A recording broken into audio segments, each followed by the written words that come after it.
Information discussed in this podcast may be sensitive in nature to some listeners. Listener discretion is advised.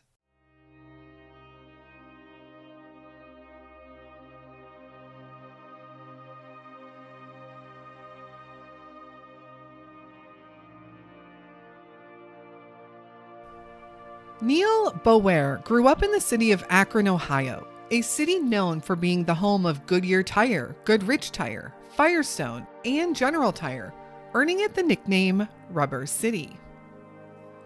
On Monday, July 24th, 2006, 21-year-old Neal and his mother walked from their apartment at Ogle Terrace to a doctor's appointment.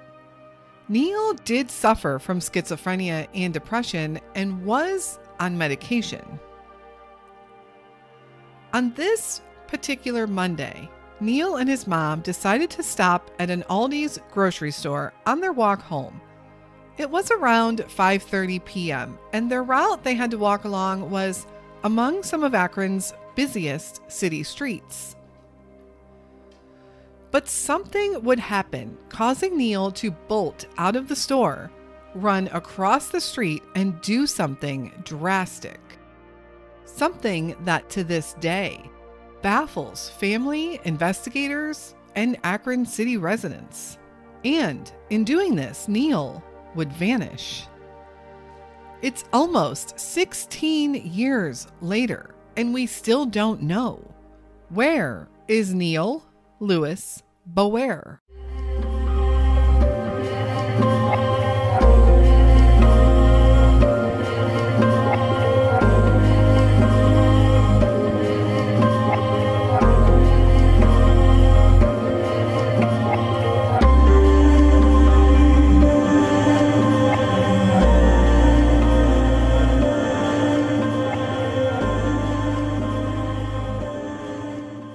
Hello, and welcome to a bonus episode of the Where Are They podcast.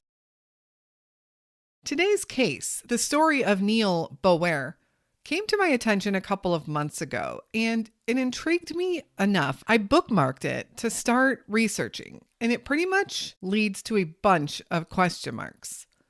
But the circumstances are so strange and bizarre, and I just don't understand how this young man hasn't been found yet. I'd like to start with a little background on who Neal is, but we just don't really know. We do know that Neal lived in Akron, Ohio, near downtown, a very busy part of the city. Neal was also 21 years old in 2006, and he's described as biracial, African American, and Korean. He was known for his signature big curly hair and wearing wire-rimmed glasses. On July 24th, 2006, Neal and his mom left their apartment at Ogle Terrace to walk to a doctor's appointment. On their way home from that doctor's appointment, Neal told his mom that he was really hungry and he wanted some fruit roll-ups. They decided to stop at an Aldi's grocery store that was on their way home. Together, Neal and his mom went into the store. However, while they were waiting in the checkout line, Neal turned around and ran outside the store. He ran across a very busy street and over to a nearby bridge.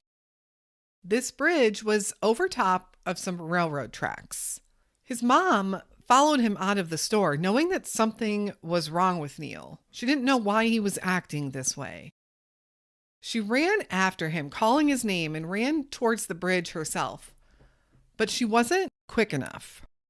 Just as a CSX train was passing by under the bridge, Neal jumped onto the moving train. The drop from the bridge to the train is estimated to have been between 15 and 25 feet, depending on where and which car of the train he landed on. Neal's mom, frantic, tried to flag someone down for help, but it was several minutes before someone stopped. Which I have to say seems odd to me, being such a busy area and a busy street. Surely someone else had to see what was happening. And it was 5:30 on a Monday. But finally someone did stop, and they called police, who showed up a few minutes later.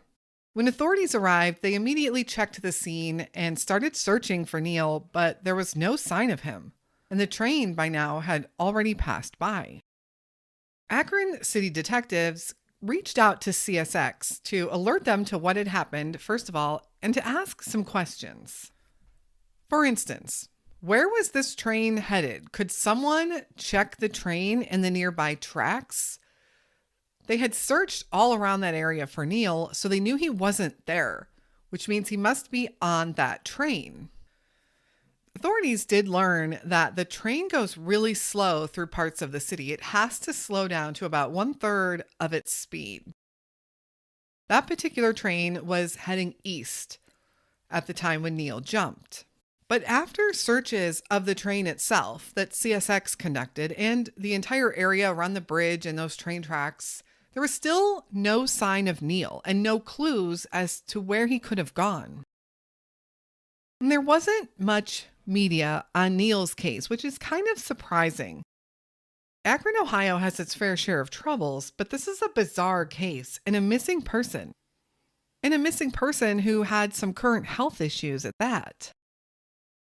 Neal had been diagnosed with paranoid schizophrenia and had been taking medication. He'd also previously suffered from depression and had thoughts of harming himself before. But we don't have any information on his mental state that day. We don't even know the nature of that doctor's appointment or if it was indeed for Neal. So everyone was left wondering what happened to Neal after he jumped. Many have said that if he had survived the jump, he would have most likely been injured, a sprained ankle, a broken bone even. Police did eventually check all the train stops after the train left Akron, but there was still no sign of Neal. So had he gotten off the train? Had he been okay enough to walk away somewhere? Or another thought is that he fell on top of the train, injured himself, and at some point, possibly when the train picked up speed, he fell or jumped off, and he was at least able to get far enough off the tracks in the area that searchers missed him. Police even wondered at one point if maybe someone had picked him up at a train stop down the line. So at any point along the train tracks, Neal could have fallen or jumped off.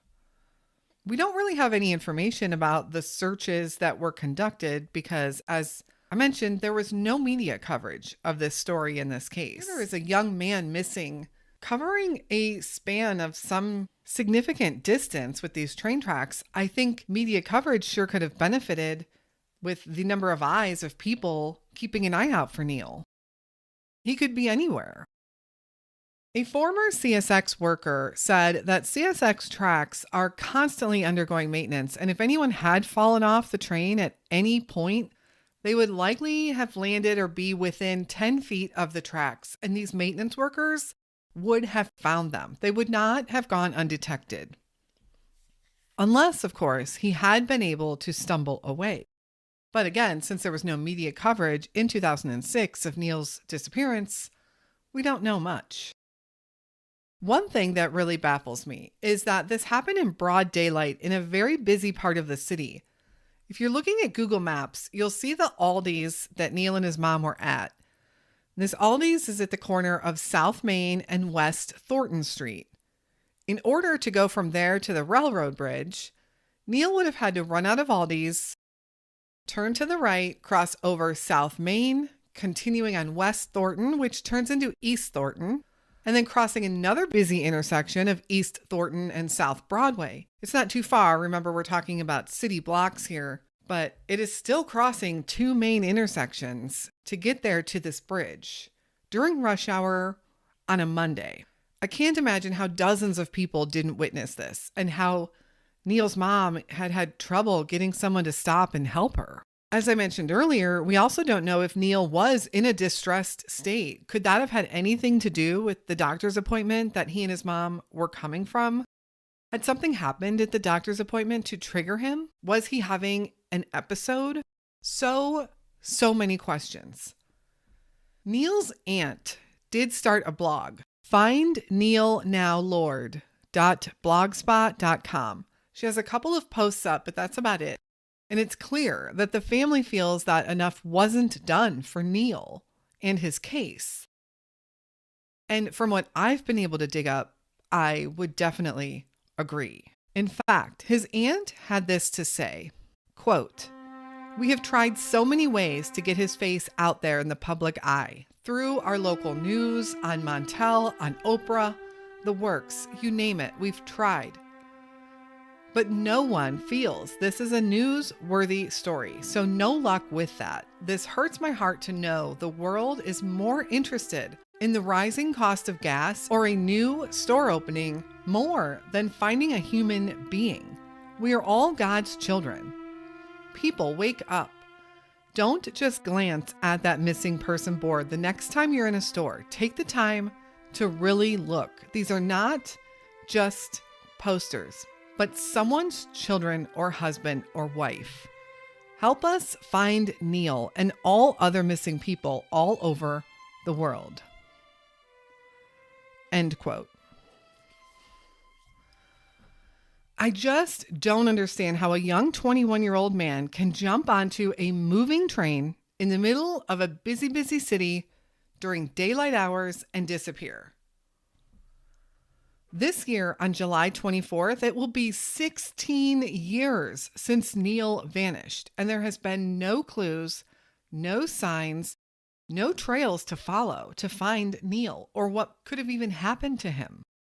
And Neal could be out there living his life, perhaps with no memory even of what had happened. Neal is described as a biracial male with African American and Asian background. He was 5'8" tall and weighed around 180 pounds when he was last seen in 2006. Neal has curly black hair and wears wire-rimmed glasses. He was last seen wearing a red t-shirt, blue jeans, white K-Swiss sneakers, and a watch with a gold band on his left wrist. Neal has growth lumps on both knees, a prominent scar above his ankle, and a pierced left ear. His nickname is Neal Beal.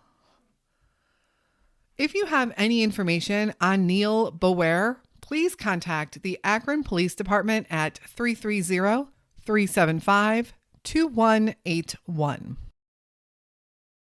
Thank you so much for listening to Neal's story. I'm really curious what your thoughts are on this one. Are you surprised that his case didn't receive any media attention? Are you as surprised as I am? Thank you again for your continued support of our show and our mission.